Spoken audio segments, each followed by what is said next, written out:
Police നിൽക്കുന്നുണ്ട്. കുറെ ആൽഫിമാരെ arrest ചെയ്യാൻ. തന്റെ സുഹൃത്ത് അപ്പുക്കുട്ടനും ഇത് തന്നെയാ പറഞ്ഞത്. അയാളും ഉണ്ട് പുറത്ത്. അന്തസ്സുള്ള ഓഫീസായത്.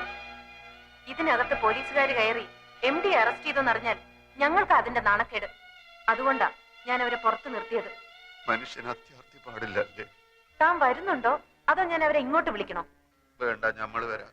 പോലീസ് ഇങ്ങോട്ട് വന്നാൽ ഈ ആഫീസിലുള്ള എല്ലാരും കൂടി നമ്മളെ എടുത്തിട്ട് ഇടിക്കും. ഈ തിങ്ങളെ അടി നമ്മൾ നേരത്തെ കണ്ടിട്ടുള്ളത്. മാമാനെ അടിച്ചിട്ട് മാമാന്റെ എല്ലിന്റെ എണ്ണം കൂടി പല്ലിന്റെ എണ്ണം കുറഞ്ഞ്. എന്നാ വാ. എവിടെ പോലീസ്? എവിടെ പോലീസ്? പോലീസ് ഇല്ല, ഇവിടെ കള്ളന്മാരേ ഉള്ളൂ. ഇത് അരക്കള്ളൻ, ഇത് മുക്കാക്കള്ളൻ, ഇത് മുഴുക്കള്ളൻ. ഇവരെന്താ ഒരുമാതിരി ശവം പോലെ നിൽക്കുന്ന? ഞാനൊന്ന് വരട്ടി. പുറത്ത് പോലീസ് നിൽക്കുന്നു എന്ന് പറഞ്ഞു. അത് ശരി. പോലീസും പട്ടാളൊന്നുമില്ല, ഞങ്ങൾ നിന്റെ കല്യാണം നടത്താൻ വന്നതാ. വീരാനിക്ക് എണീറ്റ് നടക്കുന്നതിന് മുമ്പ് നടത്തിയില്ലെങ്കിലേ അവളുടെ നിക്കാഹും നിന്റെ മയ്യത്തും അന്ന് ഞാൻ പറഞ്ഞ പോലെ നടക്കൂ. രജിസ്റ്റർ ഓഫീസിൽ പോയി നീ മൈമേനും കൂടി ഇന്ന് ആപ്ലിക്കേഷൻ ഒപ്പിട്ട് കൊടുക്കണം. ആർക്കെങ്കിലും എതിർപ്പുണ്ടോ എന്നറിയാൻ അവർ ഒരാഴ്ച ആ നോട്ടീസ് ബോർഡിടും. വീരാനിക്ക് ആശുപത്രി കിടക്കുന്നുണ്ട്, അത് കാണൂല. അത് കഴിഞ്ഞ കല്യാണം. സാക്ഷി ഒന്ന് ഡോക്ടർ മേനോൻ, 2 ലേഹ പോരെ. ഇവിടെ നമ്മളെ ശത്രു അല്ലേ? ഇടാ അതൊക്കെ പണ്ട്.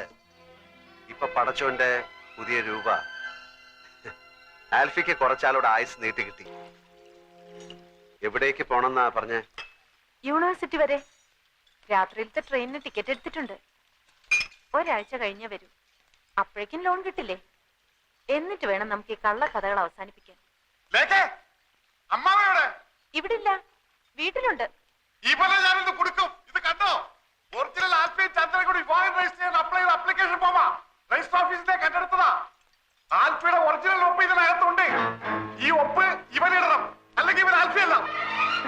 അതിതാ ഞാൻ പപ്പയുടെ കൈ കൊടുക്കാം. വേണ്ട വേണ്ട, ഞാൻ കൊടുത്തോളാം. നീയും ഈടായിട്ട് അവനോട് കൂടിയിട്ടുണ്ട്. ഗൂഢാലോചനക്കാരെ എല്ലാത്തിനും ഒരുമിച്ച് അകത്താക്കും. ഞാനിത് അമ്മാവന്റെ കയ്യിൽ കൊടുക്കാൻ പോവുകയാണ്. നീ പോലീസിന് ഇരുകൊള്ളാൻ തയ്യാറായിക്കോ? നോക്കി നിൽക്കാതെ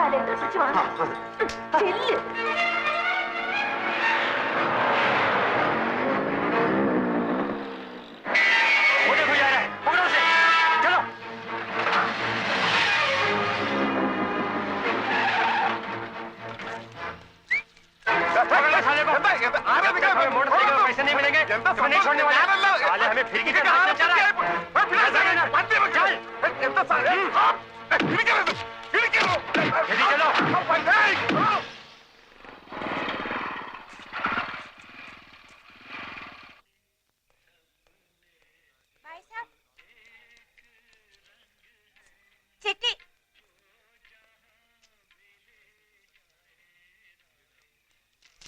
അച്ഛന്റെ വിചാരണ കഴിഞ്ഞു. 18-ാം തീയതിയാണ് വിധി. കേസ് തോറ്റുപോകും. കുറഞ്ഞത് 6 വർഷം തടവെങ്കിലും വിധിക്കും എന്നാണ് നമ്മുടെ വക്കീല് പറയുന്നത്. അല്ലെങ്കിൽ ഇതുവരെയുള്ള പലിശയും ചേർത്ത് 7 ലക്ഷം രൂപയോളം കൊടുത്താ ഒത്തുതീർപ്പാക്കി തരാമെന്ന്. എവിടുന്ന് കൊടുക്കാനാ അത്രയും പണം? പാവം അച്ഛന്റെ ഇരിപ്പ് കണ്ടിട്ട് സഹിക്കുന്നില്ല. വല്ല കടുങ്കയും ചെയ്ത് കളയോന്ന എന്റെ പേടി. നമ്മൾ എന്താ ചെയ്യേട്ടാ?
സാർ കുളിക്കുന്നോ?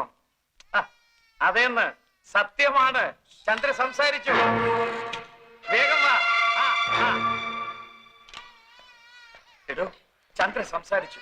താൻ ആൽഫിയെ പോയി വേഗം വിളിച്ചോണ്ടോ. അവൾ എല്ലാരും തിരിച്ചറിയുന്നുണ്ടോന്ന് എനിക്കറിയണം. ചെല്ലേ.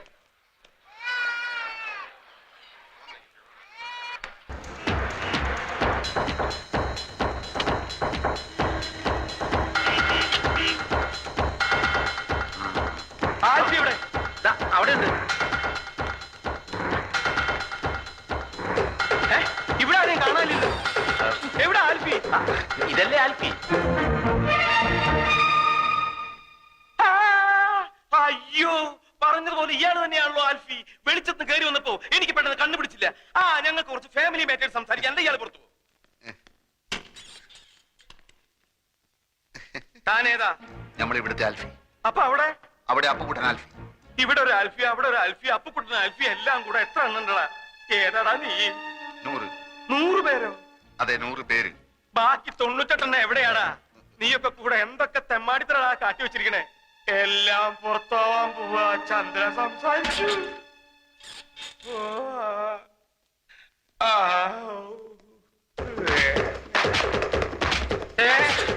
നിന്നെ ഞാൻ വിടില്ല. ഓടിപ്പോണ ആൽഫി എവിടെ? ബാങ്കിൽ പോയിരിക്കാന്നാ പറഞ്ഞേ. എന്തിന്? അങ്ങനെ നീ അങ്ങനെ ഒറ്റയ്ക്ക് രക്ഷപ്പെടാൻ നോക്കണ്ട. തൂങ്ങുമ്പോ നമുക്ക് ഒരുമിച്ച് തൂങ്ങടാ.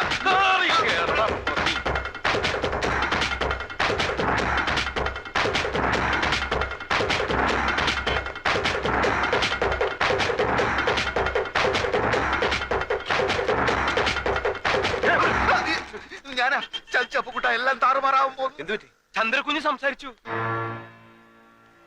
ഇനി എന്ത് ചെയ്യും? ആറ്റമ്മ ഒളിച്ചു വെച്ചിരുന്ന സ്ഥലം നിനക്കറിയോ? എന്തിനാ അവിടെ പോയി ഒളിക്കാനാ? അല്ല, അതിന്ന് ഒരെണ്ണെടുത്ത് പൊട്ടിച്ചാലേ ലോകം മുഴുവൻ അവസാനിക്കല്ലോ. എന്റെ ദൈവമേ, ഞാനിനി അങ്ങോട്ട് പോവും.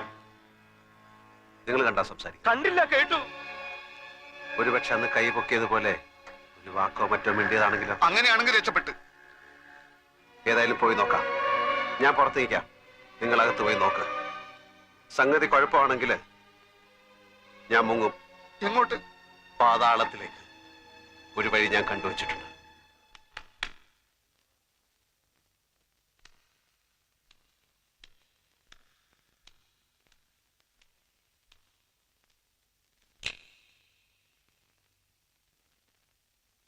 ഇവരൊക്കെ ആരാണെന്ന് മനസ്സിലാകുന്നുണ്ടോ? വല്യമ്മ,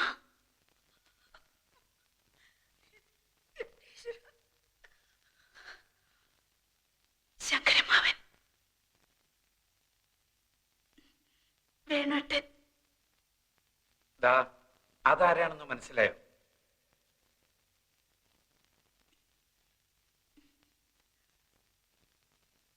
ഇരവിയാങ്കൾ. വർമ്മങ്ങളും ആൽഫൊക്കെ ഇപ്പൊ വരും.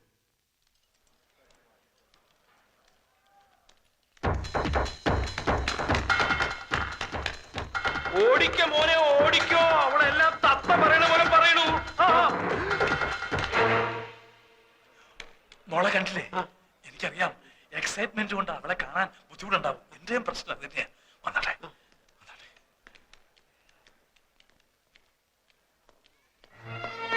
എന്റെ ഈശ്വര, കുളിച്ചോണ്ട് നിൽക്കുമ്പോഴാ ഞാൻ വിവരം അറിഞ്ഞത്. കുളി തുടരണോ നിർത്തണോ എന്താ വേണ്ടെന്ന് അറിയാൻ വയ്യാത്ത ഒരവസ്ഥ. ശബ്ദത്തിന്റെ ഉച്ചസ്ഥായി മൗനം എന്ന് പറഞ്ഞതുപോലെ സന്തോഷത്തിന്റെ പാരമ്യത്തിൽ കണ്ണീര് വരും. ചിലപ്പോ ഹൃദയസ്തംഭനം വരെ ഉണ്ടാവാം. എന്റെ പ്രാർത്ഥന ഈശ്വരൻ കേട്ടു. അല്ല, നമ്മുടെ പ്രാർത്ഥന ഈശ്വരൻ കേട്ടു.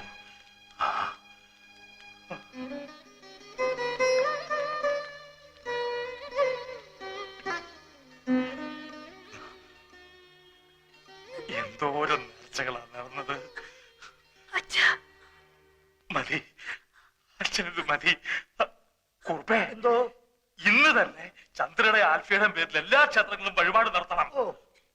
ഇപ്പൊ കാലുകൾക്ക് മാത്രമേ തളർച്ചയുള്ളൂ. Otherwise she's fine. ഇത് നോക്കിയേ, ആരാന്ന്?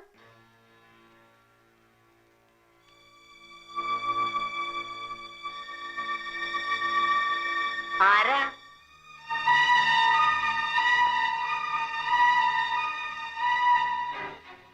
ആൽഫി,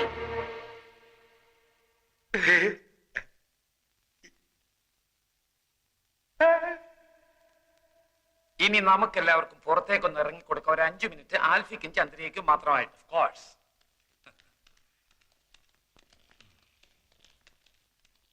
ആരോ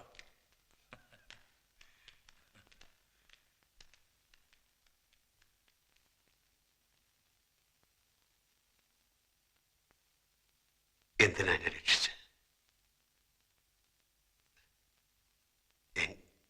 എങ്ങനെ എങ്ങനെ നന്ദി പറയണമെന്ന് എനിക്കറിയില്ല.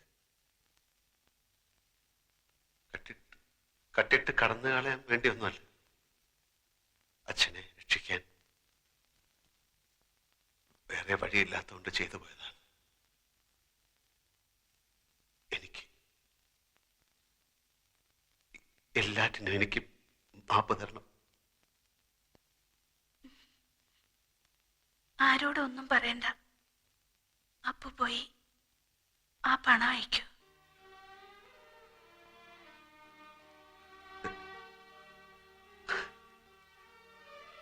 മറക്കില്ല ഞാൻ. മരണം വരെ ഞാൻ മറക്കില്ല.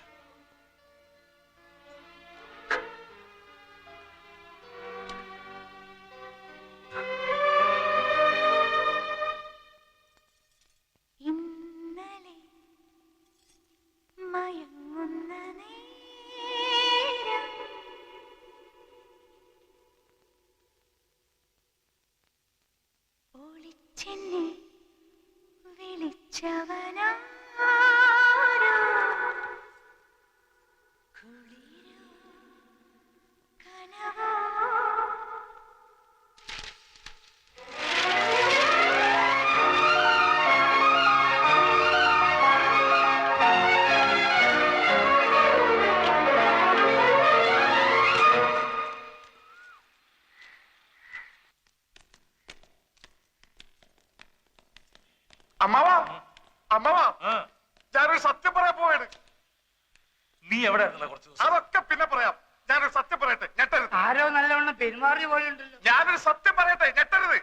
അയ്യോ, നിന്നെ ഈ നിലയിലാക്കിയതായിരുന്നു. അമ്മേ, ഞാനൊരു സത്യം പറയട്ടെ അമ്മേ. അയ്യോ, ഇതെന്ത് പറ്റി? ആരോട് പറയാതെ എങ്ങോട്ടാ പോയത്? എല്ലാരും കൂടി ഇങ്ങനെ ചോദിച്ചോണ്ടിരുന്നു. ഞാനങ്ങനെ സത്യം എല്ലാരും ഒന്നും മിണ്ടായിരിക്കേ. അവൻ പറയട്ടെ. പറ. ഞെട്ടരുത്. ഞെട്ടില്ല. പക്ഷെ ഞെട്ടും. ഞെട്ടില്ല എന്ന് പറഞ്ഞില്ലേ? ആ, ഞെട്ടി ഞെട്ടി. ഇവിടെ ആൽഫി എന്ന് പറഞ്ഞു നടക്കുന്നവൻ ആൽഫി അല്ല, അപ്പക്കുട്ടനാണ്. കുറ്റിപ്പുറത്ത് ഗോവിന്ദൻ നായരുടെ മകൻ ചേരിൽ അപ്പക്കുട്ടൻ നായർ. തെളിവ് തരാം. അപ്പക്കുട്ടന്റെ പെങ്ങൾ സൗദാമിനി, അളിയൻ രവീന്ദ്രൻ നായർ. ഞെട്ടി, എല്ലാവരും ഞെട്ടി. ഞാൻ പറഞ്ഞില്ലേ ഞെട്ടരുത്. ഇതാണോ ഇത്ര വലിയ സത്യം? എന്നാൽ ഞാനൊരു സത്യം പറയാം. അപ്പക്കുട്ടൻ തന്നെയാണ് ആൽഫി.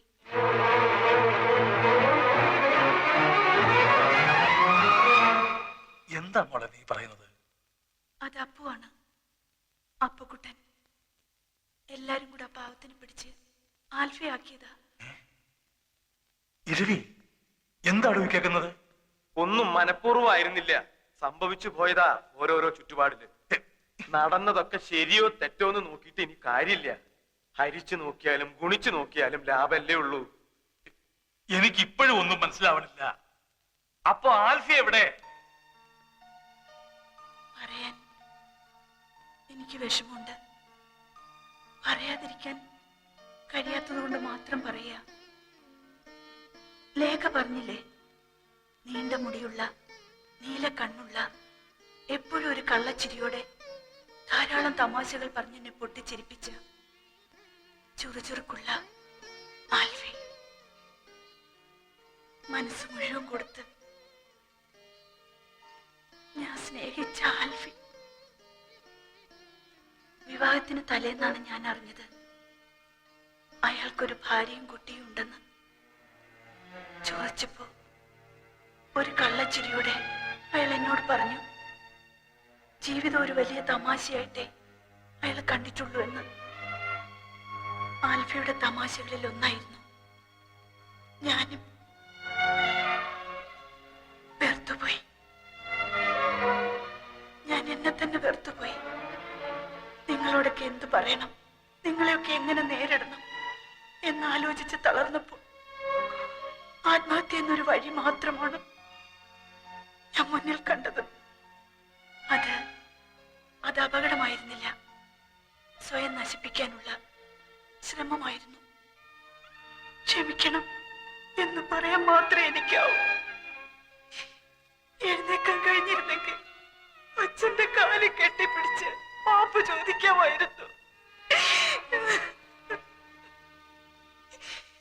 കച്ചവടം ഒന്ന് ശരിയായാല് കിട്ടുന്ന ലാഭം അപ്പ കൊടുത്ത് ചന്ദ്രയുടെ കടം തീർക്കാം. പണം കൊണ്ടുള്ള കടം.